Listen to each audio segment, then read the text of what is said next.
Perfect. All right. Well, welcome everybody. Thank you for coming. Paul Polaro from the Maine Grain Alliance, here introducing Sandy Syburg, the co-owner of the certified organic White Oak Farm in southern Wisconsin and founder of, was it Purple Cow Organics, right, Sandy? Mhm. Um, and today we're going to focus in on rye. I saw Sandy give a presentation on rye and the unique impacts on soil structure and fertility, and thought it'd be perfect for this audience. So I will pass it right off to you. Sounds good. Um, so yeah, I think Paul and Kenyon are going to be watching the chat. If there's questions that come up, that make sense to answer in the moment, that's certainly fine. And we'll certainly and hopefully have some time at the end if people want to ask questions then as well. So yeah, Sandy Seaberg, my introduction to organics was really a grandfather that had chosen not to transition to conventional, right? We always talk nowadays about transitioning to organic. But he took over the farm operation from my great grandfather, and in the 30s, 40s, post World War II, especially when fertilizers and rescue chemistries, um, were really coming to market. He he felt pretty strongly that the agricultural system that he was, trying to foster on the farm would not benefit from those inputs. So I'm really fortunate that there's a portion of the farmland that I farm today, that has never had an agrochemical, synthetic fertilizer, herbicide, pesticide, fungicide applied to it. Um, and I'm proud to be carrying on that legacy of my grandfather. This is a picture of the farm back around the turn of the century. Um, and We're in southeastern Wisconsin, about 35 miles west of Lake Michigan. Um,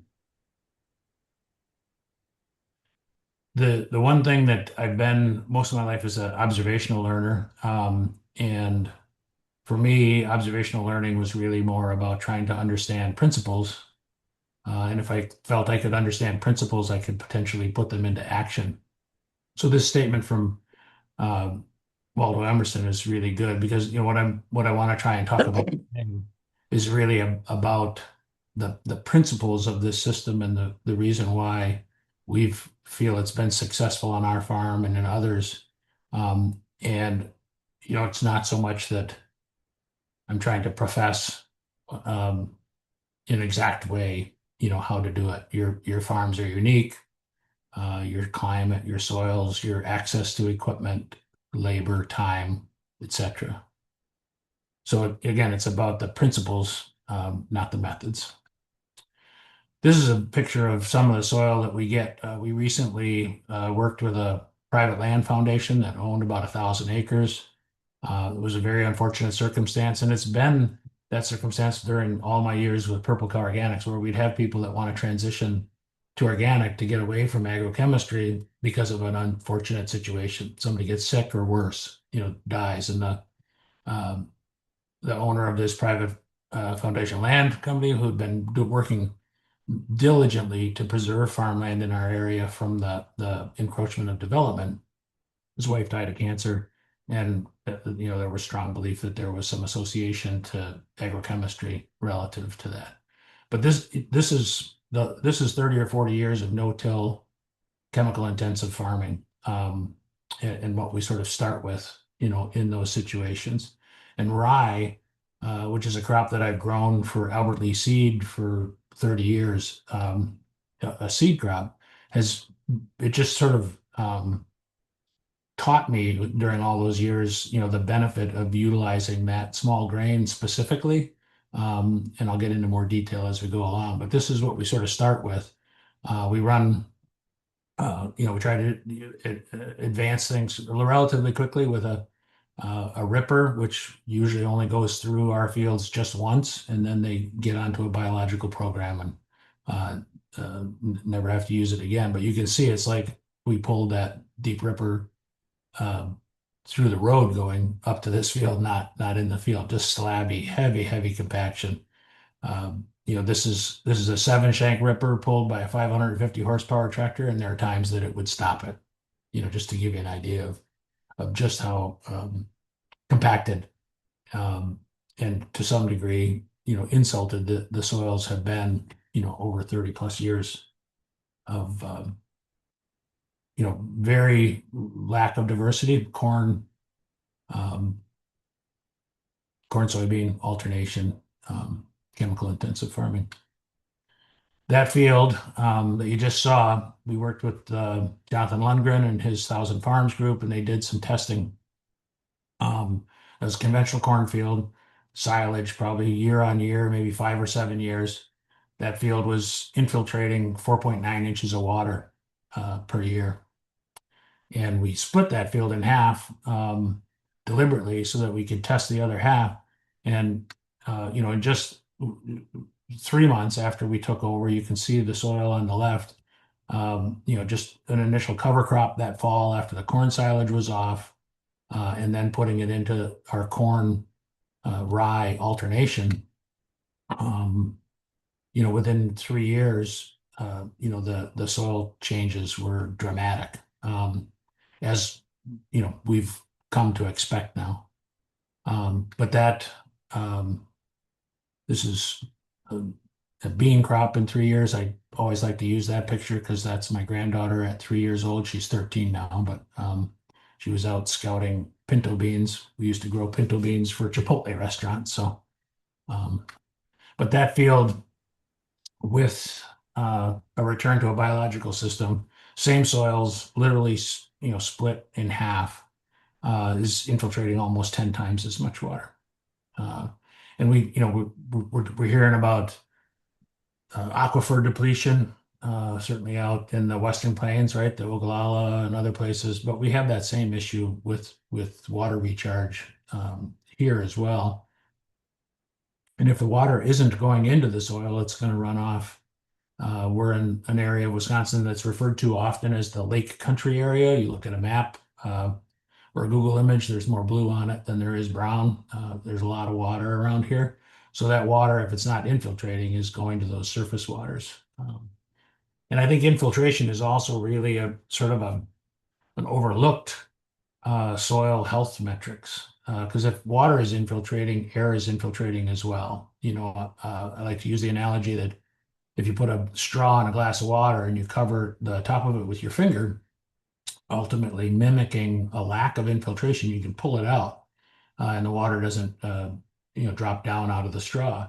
But if you have infiltration, you pull it out and the water goes down. So when water is infiltrating, what it's doing literally is sucking air in behind it. So you're getting, both aeration in the soil from water infiltration, as well as the pore spaces that store water and store air, which are obviously highly critical for soil biology, and soil biology are highly critical for fully functioning soils. So here's where rye comes in. If any of you know um, Frank Lloyd Wright, that's the buildings off in the distance is Taliesin in Spring Green, Wisconsin. One of our Rye Revival core team members and good friend of mine and co-developer of this um, corn, rye, clover sequence that we're talking about today, farms Taliesin in Spring Green. That's a field of his rye.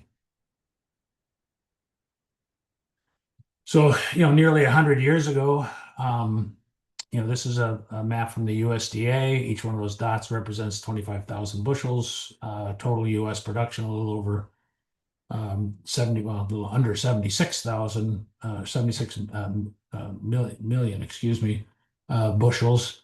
Right now, the U.S. is utilizing both imported and domestically grown about 22 million bushels. So there's been a significant decline of rye utilization in the country. And unfortunately, a little bit over half of it, about 13 million bushels, is imported from Canada.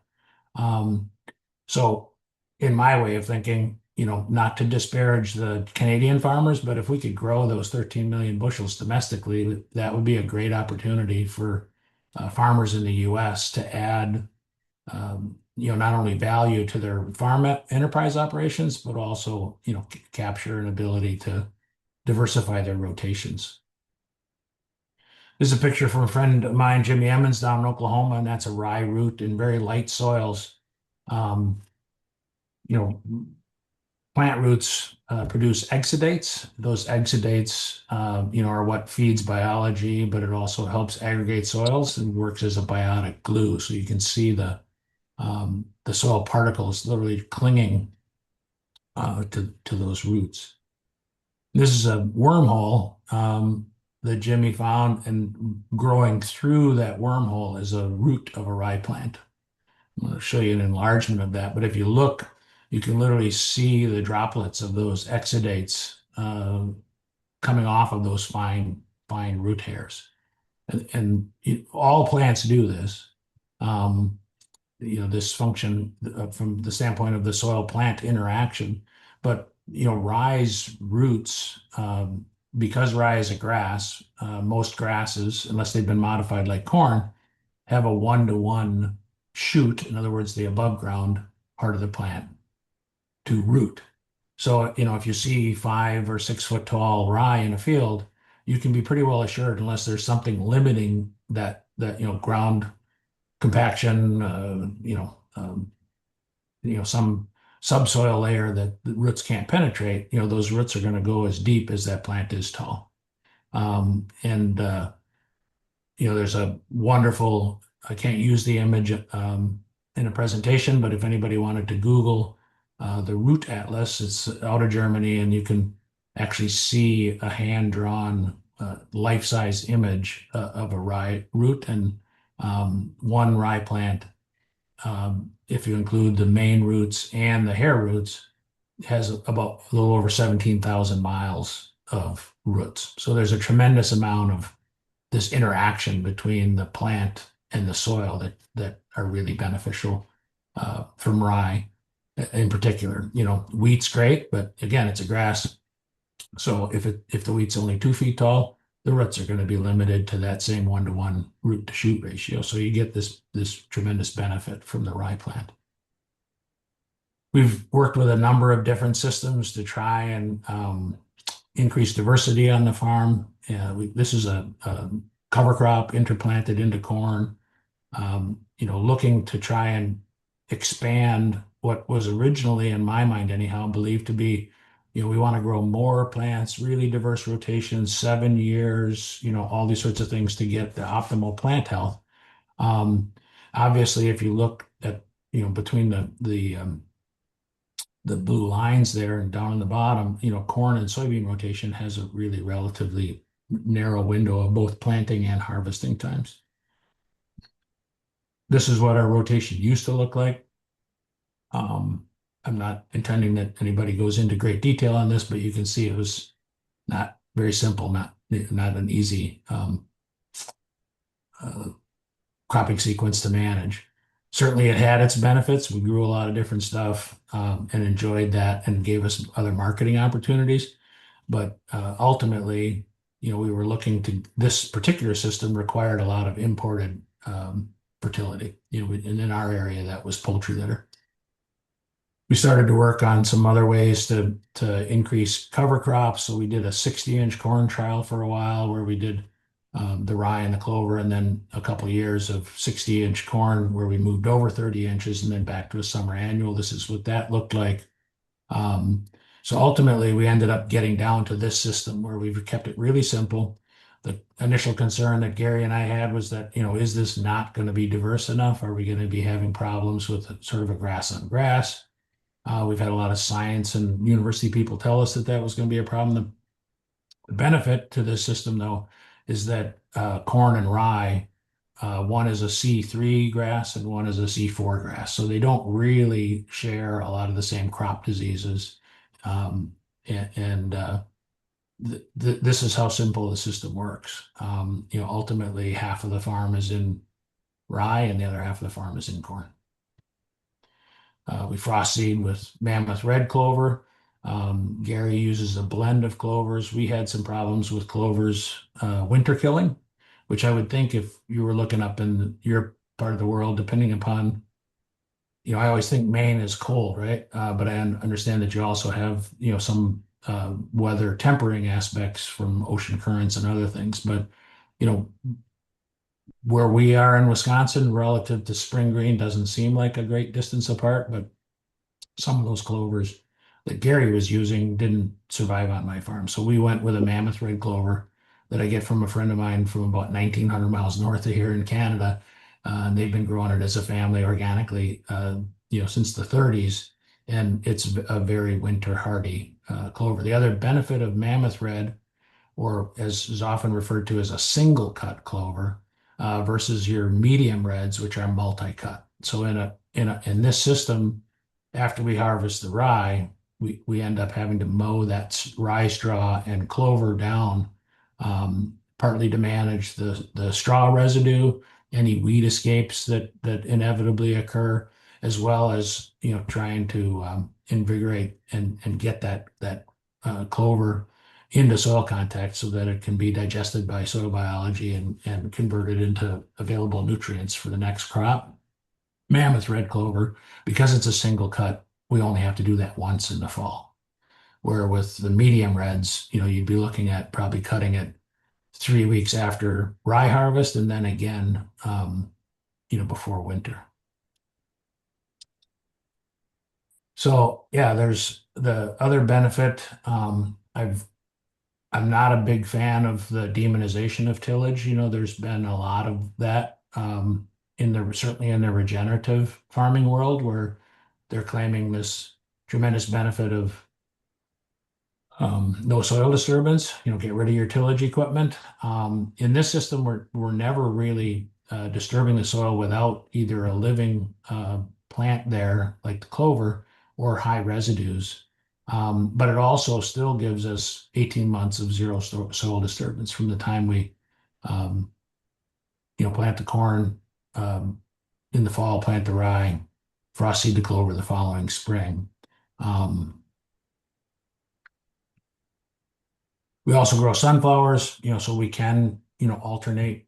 Basically, this is a row crop rye clover system. So if you had other row crops that you could put into that sequence, certainly high feeding crops like sunflower or corn, demanding a fair amount of nitrogen, there are some benefits, and it does give us an ability to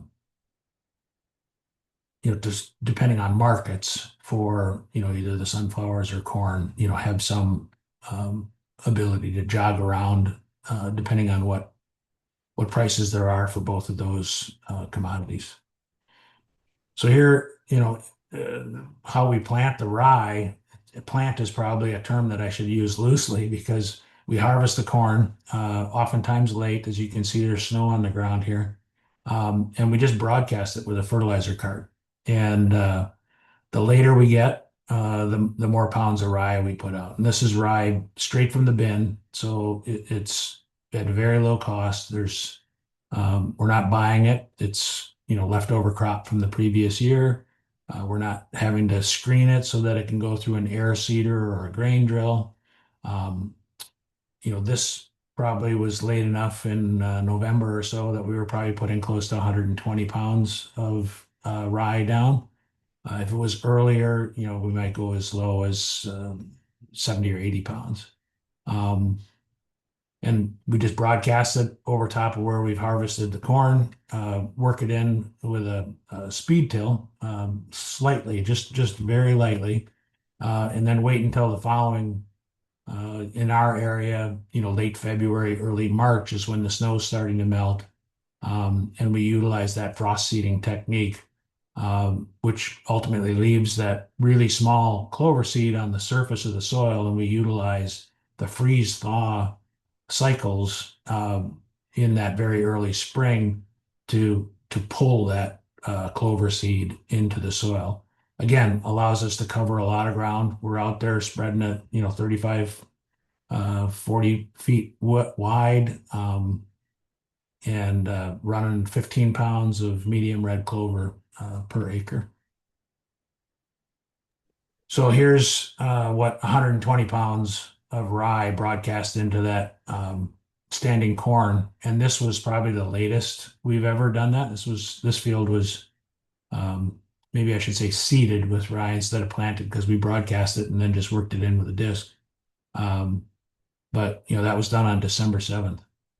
Um, so well after my traditional cutoff date of Thanksgiving. And that should also say that we're not, I don't know how this would compare to um, a drilled crop with high fertility.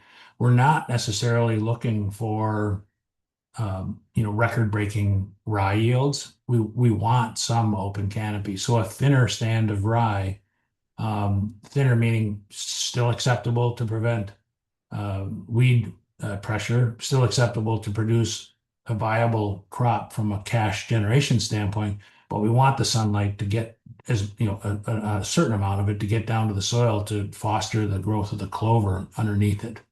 So the the rye crop is really there not only from its soil building capacities, and certainly the nutrient mining and putting all that organic matter of the straw back on the field.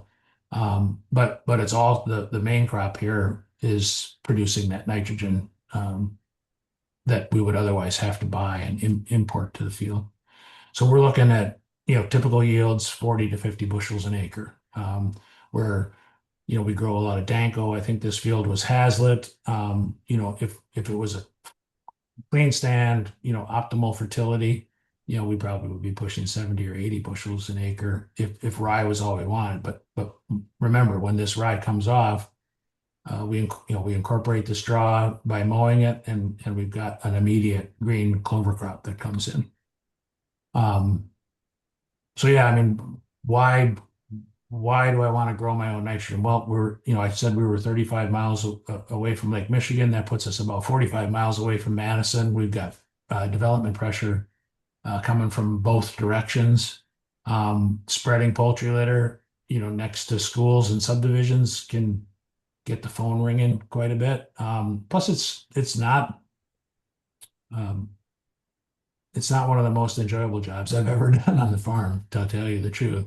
And unfortunately, we don't have any organic poultry houses around, so we are left with only one market to buy poultry litter from, and that's S&R Egg Farms, which has the McDonald's contract, which is an ultra mega huge conventional um, poultry operation. But we're if we buy it, we're buying 2 tons of it an acre, and that's if you can get it, right? Like right now, that 10 million bird facility is euthanizing all their birds because they've got avian flu. So I mean, there's literally no poultry litter, even if it was the objectionable component, at least for me, of having to buy it from a conventional poultry operation, it's not even available right now.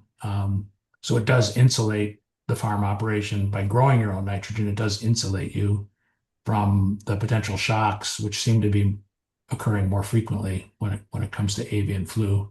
Um, and when supplies of that stuff get shorter, um, prices go up. I've seen poultry litter prices at twice what I have listed here. But obviously, in the clover system, and I put those 2 tillage passes in May in, which in an organic system we'd be making those passes anyhow. But even if you add those passes in as part of your fertility program and don't apply them in your enterprise budget to the actual cost of planting a crop and getting a field fit for planting, it's still considerably cheaper, to grow it versus buy it. Do So you this is clover. inoculate your clover seed? So do you inoculate your clover seed with the rhizobacteria or just rely on the populations in the soil? We don't. This area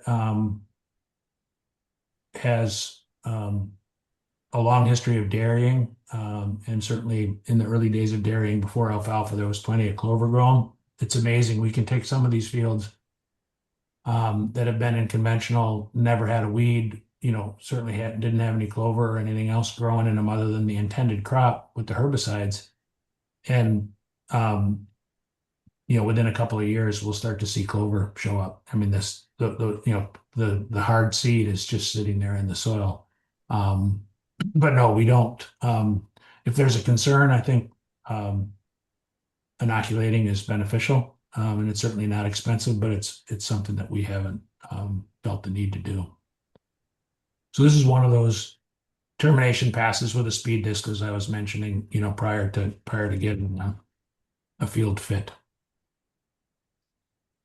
So we did typical forage tests, where we would go out and take a hand clip sample and measure the nutrients just in the above ground biomass. So all these nutrient slides that I'm going to share now are all relative to what we've cut at, as close to the ground level as possible. So it's only measuring the area and portion of the plant nutrients, does not include the nutrients that would be in the roots themselves, doesn't include um, nitrogen fixation through rhizobium bacteria, and it certainly doesn't include earthworms, which there's plenty of. I think that's just second pass, just from the tractor instead of behind the tractor. Then we plant the corn. Um, just a couple of shots. We do run camera guided cultivators, which I think helps us from a yield standpoint. Really good weed management with those European style cultivators. We do grow some other stuff, as I mentioned, sunflowers being one of them, dry edible beans being another. Here's my granddaughter again. We grow some buckwheat. There are instances in the early phases of the operation where we'll actually double crop the buckwheat, where we won't frost seed the clover, and we'll harvest the rye and then do a second crop of buckwheat. Again, that depends on markets, depends on where the health of the soil is, how many years it's been in the corn, rye, clover sequence. So here's the nutrients, and this is just measured in the fall cutting. I have a measurement from the fall cutting and a measurement from the spring cutting, and then a slide that shows you the total. Um, but just in the fall cutting alone, there's 176 pounds of nitrogen. I think the other big component to really look at is sugars. Sugars are energy, and energy is really important for the function of soil biology. So, a really good, healthy, high sugar producing crop in that clover.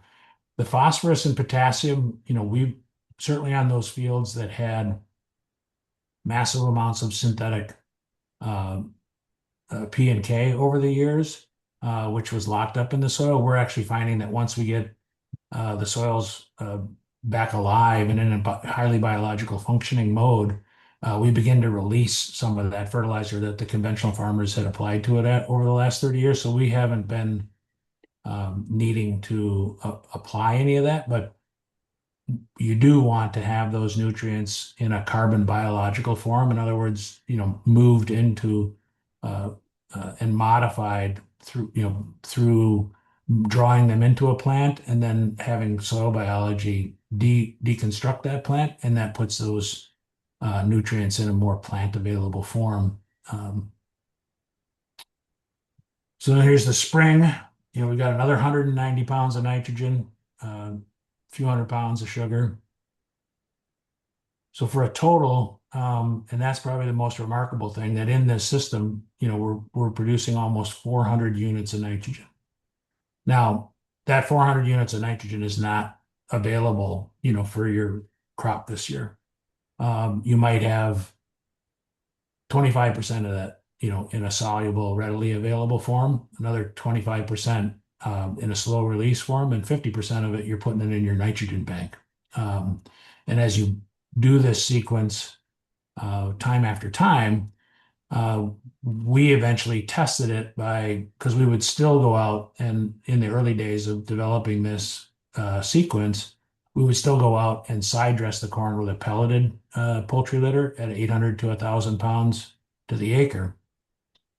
We started putting strips out there that we would put the 800 pounds out, we put 1,600 pounds out, and we put nothing. And we'd repeat that strip after strip, spreader width wide, 50 feet across the field until three sequences of this, we didn't see any yield change across the monitor when we were harvesting those fields. So we felt that after two sequences, certainly three sequences, we could literally, our hope was that we could literally grow a respectable corn crop without any applied nitrogen fertilizer. So here's your crop removal numbers. You know, we're shooting for a little better than 170 bushel corn, but I think 170, that's still a bushel or two above the county average here where I live. And we're the only organic farm in the county. So it's basically the conventional corn average. Um, so those are all your crop removal numbers. And, you saw on the previous slides, what we're producing. Um, the system does have the ability to literally grow your own nitrogen. So that's corn harvest. Um, again, this is on that field that I had the pictures. That's the same the pictures of the frost seeding on. A little bit on the financials. Um, anybody's more interested in actual enterprise budgets or more specific details, I could certainly get that to anyone that would be interested. But in general, if you run down through those numbers with again the rye year, just paying the bills, paying the rent, but growing that nitrogen. Um, this does include our land costs. It does include our crop insurance and organic certification costs and return to labor and management.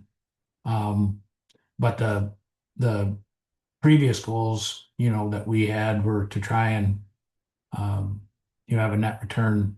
When we were doing the 7-year crop rotation, at about $500 per acre. And as you can see, at a little over $700 an acre. Um, and that's based on $10 a bushel corn prices, which a couple of years ago that was 7 or 8, right? So those numbers obviously fluctuate a bit, but I think the last corn that went out of the bin over at Gary's was $12 a bushel. So, that number fluctuates. But if it's anything north of $500 an acre net, without having to go through the hassle of buying and spreading poultry litter, I would say that's a win, certainly in my mind.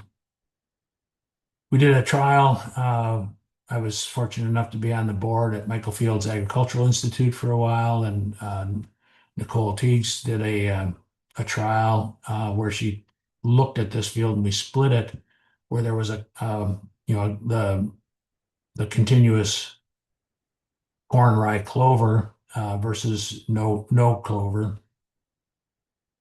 Really nicely done trial. I got a new appreciation for researchers, seeing the crews out there staking and seeding and fertilizing and measuring. It was really a lot of work. But there were randomized plots where there was cover and no cover. And then they went through and applied just nitrogen. So it was a feather meal, 1300, at varying rates. And I think it was 40, 60, 80, 100, and 120 pounds of nitrogen. So this is the yield from that trial. And the blue line on the bottom is the no cover crop. You can see how where there was zero fertilizer applied, there was a much lower yield response, which we would somewhat expect. And then obviously the higher the fertilizer, the higher the yield response. And in the cover crop, you can see that, at zero, we were a little bit over 50 bushels more with zero applied nitrogen. But the other thing, again, not being a researcher, but when you look at this, the line where fertilizer applies is much flatter. So um, there was no benefit, to applying 120 pounds of nitrogen to get 10 bushels of corn. So it demonstrated from a scientific and researcher standpoint that um, the cover crop, the clover cover crop system, was producing adequate nitrogen to not require or not benefit from any additional applied nitrogen. Are there any questions about that slide?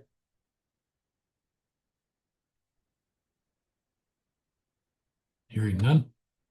So the other thing that they do in pre-plant nitrogen tests are really often used more in conventional agriculture because in an organic system, that's so dynamic. It's like trying to take a Polaroid, and it's a very instant picture. But the bottom site, the Waukesha site, she did this on several sites, most of them having multi-species cover crop and just a 1 year cover crop versus our multi-year clover sequence. But you can see that the nitrate levels at both the 0 to 1 foot and the 1 to 2 foot, were remarkably higher in doing that pre-plant nitrogen test in this corn rye clover system. So, as a farmer, I've always tried to, and I don't know why yield is such a big hang up for many of us, but it does seem to be.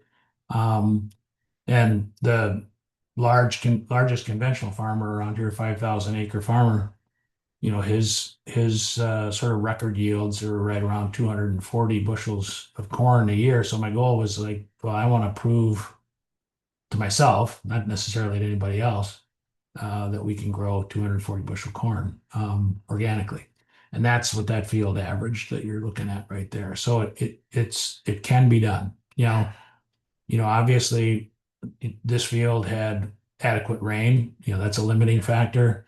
The rain was timely, so we had excellent opportunities to get in and manage weeds. Those are all things that obviously impact an organic operation without those tools that a conventional operation could more consistently generate those yields. And I don't want to, there's been times we've had 125, 150 bushel corn because we've just had disaster after disaster when it comes to weather or lack of rain or too much rain.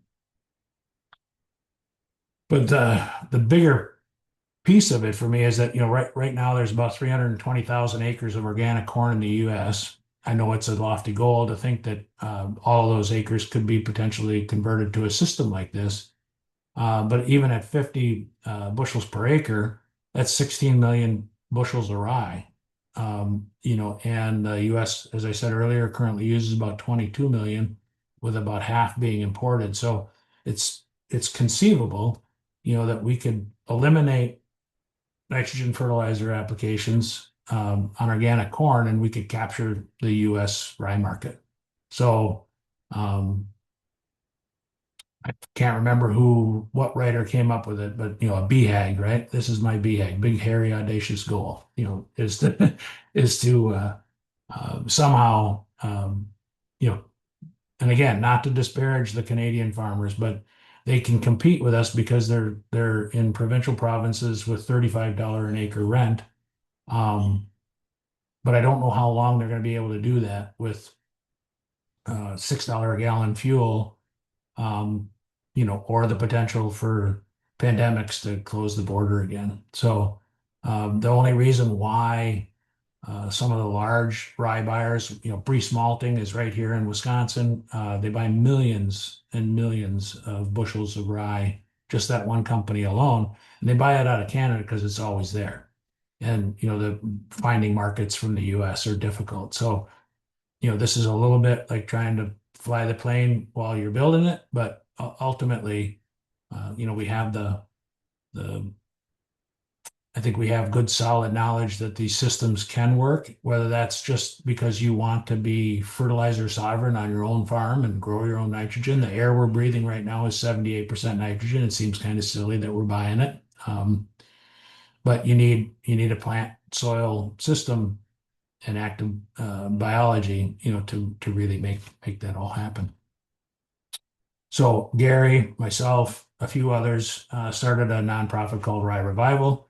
On the Rye Revival website at ryerevival.org, there is a resource room. So a lot of the information that I'm sharing here, not only from cultural practices, but scientific articles, um, uh, market article pieces are all available in that resource room. And if you haven't got an answer to a question today, or if one comes up in the future, you certainly can reach out through Paul, or Kenyon and get to me, or you can certainly go to the resource room, or even fire off a question, to info at ryerevival.org.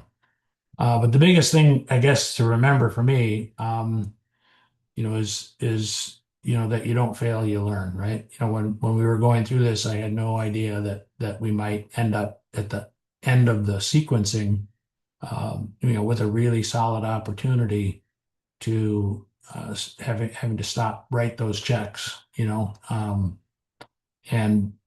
the the chicken manure checks were big, when we were trying to really push a 7-year rotation. Um, and aside from all the non-fun parts of having to spread it, it's certainly enjoyable not to have to write the check for it anymore. Um,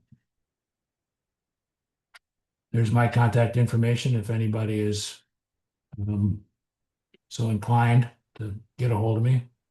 I think we have about 15 minutes for questions and comments, Yeah, rebuttals. anybody feel free to throw questions in the chat or I think unmute yourself at this point. Feel free to hop in. I did have one in terms of the Rye Revival. It on the demand side, what is the market for rye looking like currently? Is baking the largest kind of segment of that demand, or is it something else? Yeah, I think certainly at the local level, where bakers are willing to innovate and incorporate even small portions of rye into the things that they're producing, and have the terroir and the connection, with the growers. Those growers might already be growing, other grains for them, that they're utilizing. Um, I think there is an increasing understanding of rye, and its palatability and overcoming some of the challenges as far as working with it. Certainly, there was a bit of a renaissance in the whiskey world, right? Rye whiskey was the first spirit distilled in the United States by George Washington at Mount Vernon. So it has a long, long history of distilled spirit production. Unfortunately, or fortunately, depending upon your perspective, the spirits world is seeing a bit of a move away from, um, consumption is down, right? Whether it's GLP-1s or whether it's THC drinks or whether it's just we're getting smarter and drinking less alcohol, I couldn't tell you. But, um, we saw a really huge rise even here locally where we were selling bins full of rye, 20, 30,000 bushels of rye to a relatively small distillery. And, they haven't taken anything for a year. Their rick houses are full, they're kind of not distilling and bottling anymore. I don't know where that'll go. But the other thing that's really important in the distilling world is that there are huge grain brokerages like Brooks Grain, and there's huge, and they're buying all that. That's part of their 13 million bushels of rye that comes Mhm. from Canada. So we're having as Rye Revival, we're having some conversations with, and more frequently with some of these large distillers, um, but ultimately, I think the spirit world isn't going to be our answer.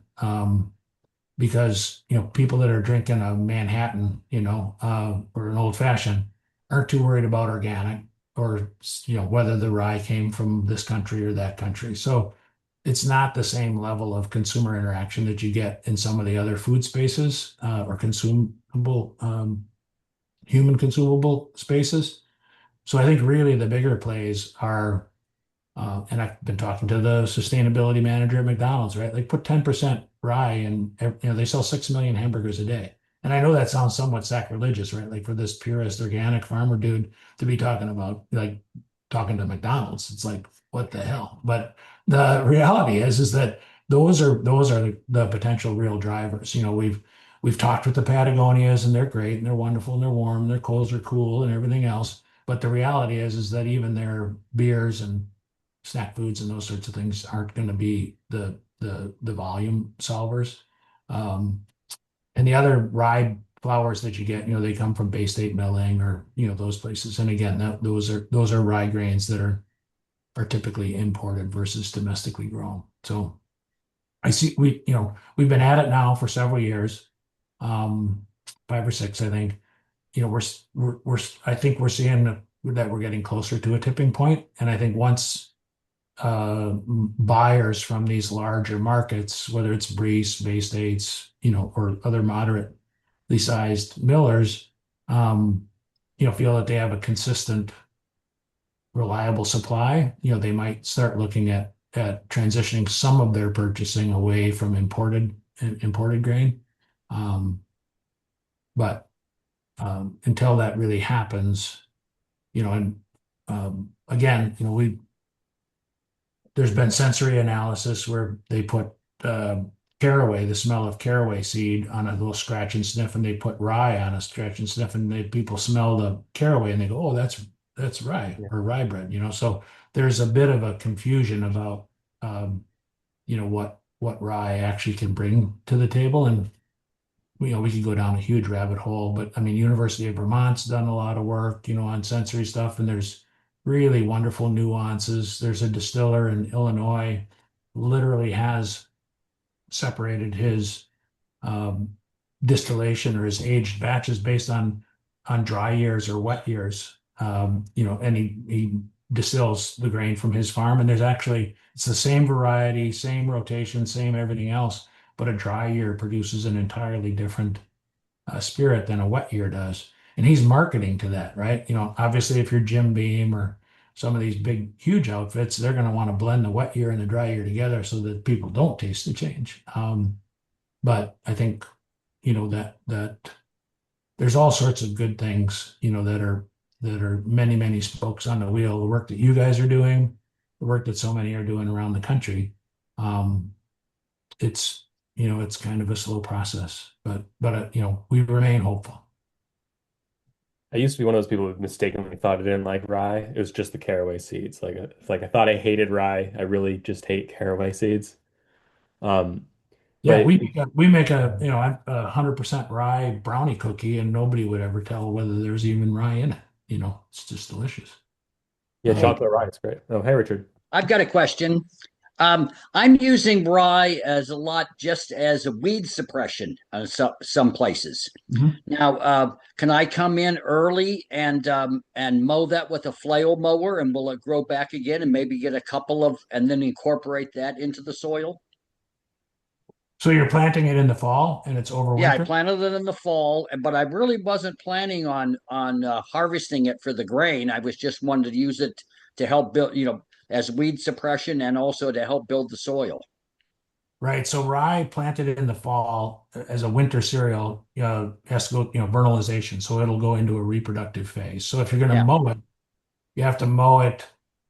You'd have to check a scientific paper, but you'd have to look at the number of leaf nodes. So I think you have to cut it below a certain number of leaf nodes to ensure that it's staying in a vegetative state if you want it Yeah. to keep growing.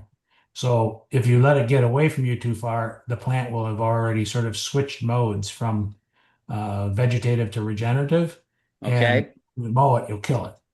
Yeah. Um, so I think to answer your question, if you wanted to mow it multiple times, you could um, you could do that as long as you caught that plant before it went reproductive. The other option is to plant, and we've done it a lot. You can plant rye in the spring after the chance of a frost or a sustained temperature, soil temperature below 28 degrees, and then it doesn't vernalize. It never wants to go into a reproductive state, so it just stays a grass.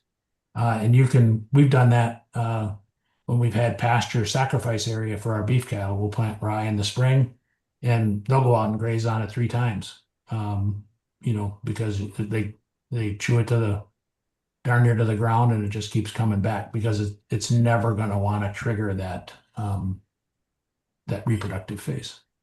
Does that answer your question?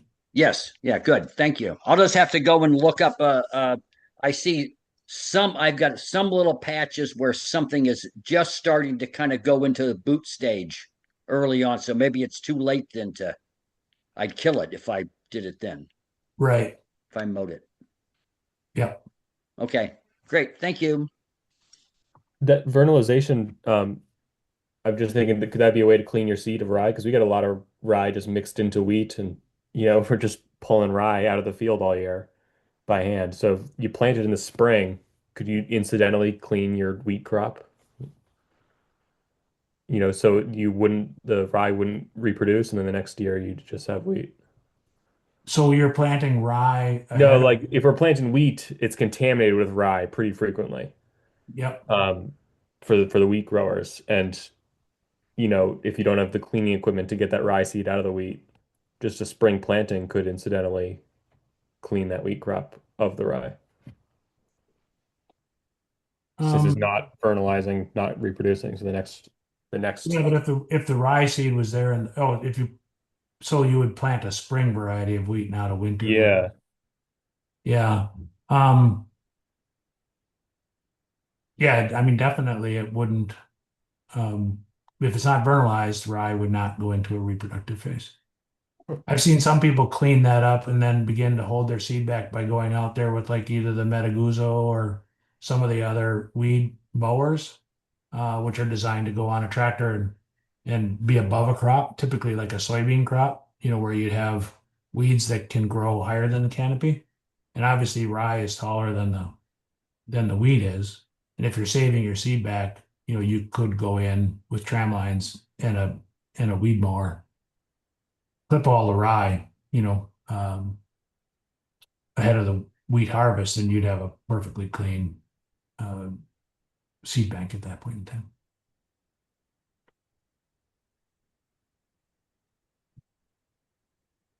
do we have any other questions? Also, throwing a plug for our upcoming kneading conference. We're doing a farmer track now. It's the kneading conference. You haven't been. It's traditionally been geared towards bakers, so we're now doing a series of farmer workshops. So farmers can attend for free. I threw the promo code in the chat there. So if anyone wants to sign up for the kneading conference, you can attend for free. And when is that? That is going to be in July, Kenny, in 20. July 22nd to the 24th. Although the 22nd is the actual workshops happen on the 23rd and 24th. Yep. Nice. And we kind of take over I've the whole always, town of I've always Skowhegan. wanted to get out there for that, but You should totally come. Yeah. I think we got like what was it, 5 or 6 farmer track workshops. I'll be presenting one of them. nice. Yeah, we take over the whole town of Skowhegan for 2 days, and then Saturday, all the bread we make that week gets sold at the bread fair. It's a really great event, and traditionally pretty pricey event. So this is a great opportunity for anyone who wants to come. And we have a workshop. Our baker is combining rye and masa together. So that Nice. sounds kind of interesting. We also got Hallie and Alyssa from Artisan Grain Collaborative will be coming out. So Excellent.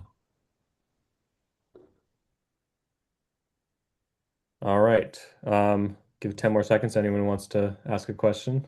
I mean, I'll ask a question just from a because I am much more on the baker side of it, and you've mentioned what are some things you can make with rye that you would really recommend? You mentioned Oh, the rye brownie cookie. yep. Yeah, From sounds good. that's available online from the Velvet Bakery. I was introduced to those at an event we had here.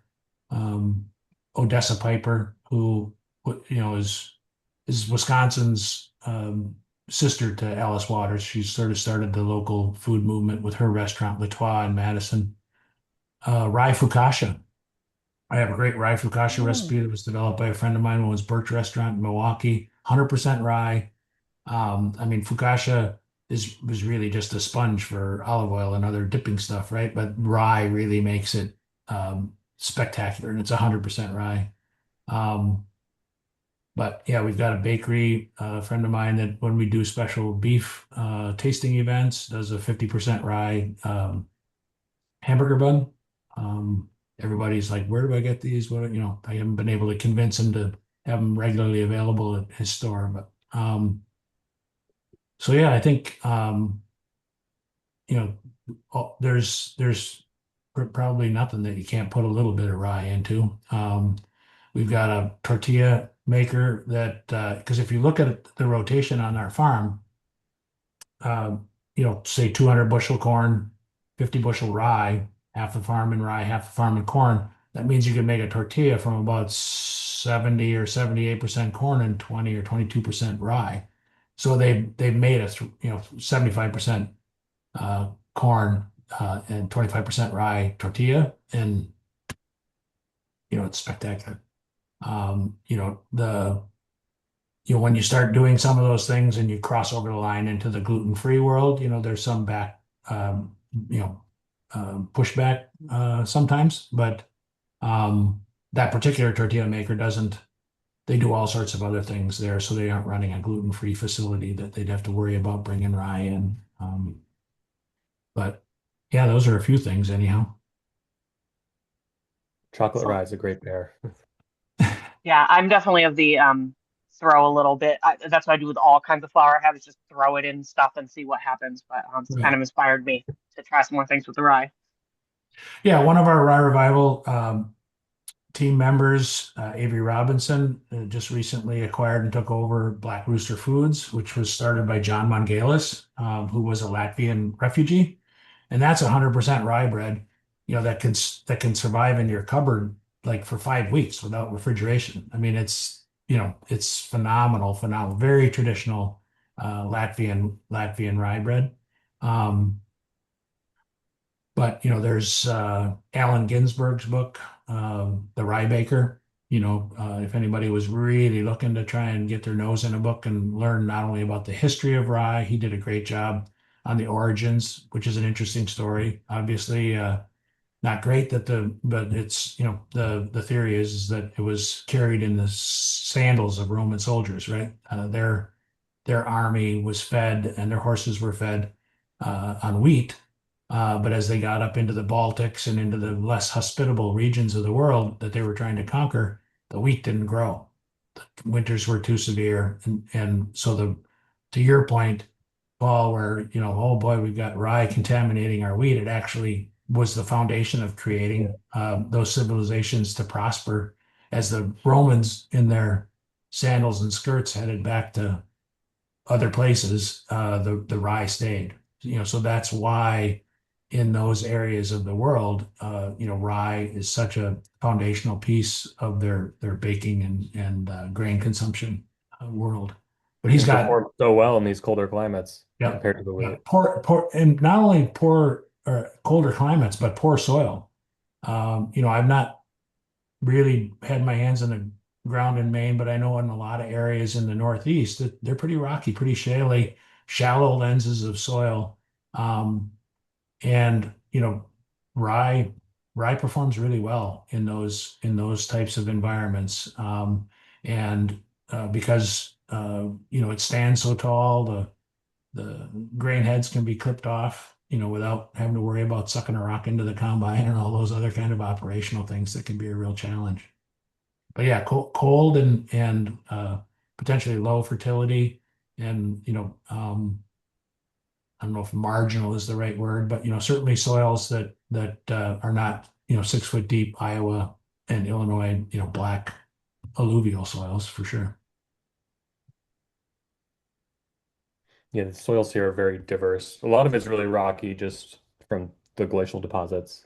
Right. Um, and I got one plot that's right along the Kennebec River. It's almost pure silt. It turns into quicksand the second it rains. But I'm trying to figure out ways to get more structure in there, and I'm thinking maybe a rye crop could do that to soil Yeah, exodus. and I mean we've gone 6 weeks here now with less than half an inch of rain. So the other thing that rye, because you're planting it in the fall, we got early wet rains, so there's plenty of subsurface moisture. But you'd be planting any other seed right now, corn or anything else, into dust, and dust for probably 4 to 6 inches. Not a wise thing to do. But the rye is just laughing at how dry it is. Its roots are 4 or 5 feet deep. It's accessing, subsurface moisture that's been stored there. It's dry, which is a phenomenal aspect for small grains as they're maturing, less disease and those sorts of things. So, and it's been staying pretty cool. So I think it has, I mean, Gary often says, rise the plant that's here to save the planet. I think that is his BHAG, not mine, but the reality is that there is some truth to that. It really is um, a very reliable crop. And when conditions are tougher for both the plant and the human, I think rye will be there. Fantastic. All right. I threw the link to the Rye Revival website in the chat there if anyone wants to check it out. But thank you, Sandy, for joining us. This was really great. And the recording will be available on YouTube in the next couple days, I believe. Next few So days, and we'll send that out in an email. Excellent. perfect. Thank you Well, thanks for again. That was attending, really great. everybody. Paul, Kenyon, and the team there at Main Grain Alliance. Thanks for inviting me. Um, have a safe start to the growing season. I have a wedding coming up for my son, so unfortunately, as much as I want to get to the kneading conference, it'll probably be next year, not this year. But We'll do it again next year. Yeah. best of luck to you for that. Awesome. Thank you. All right, take care, guys.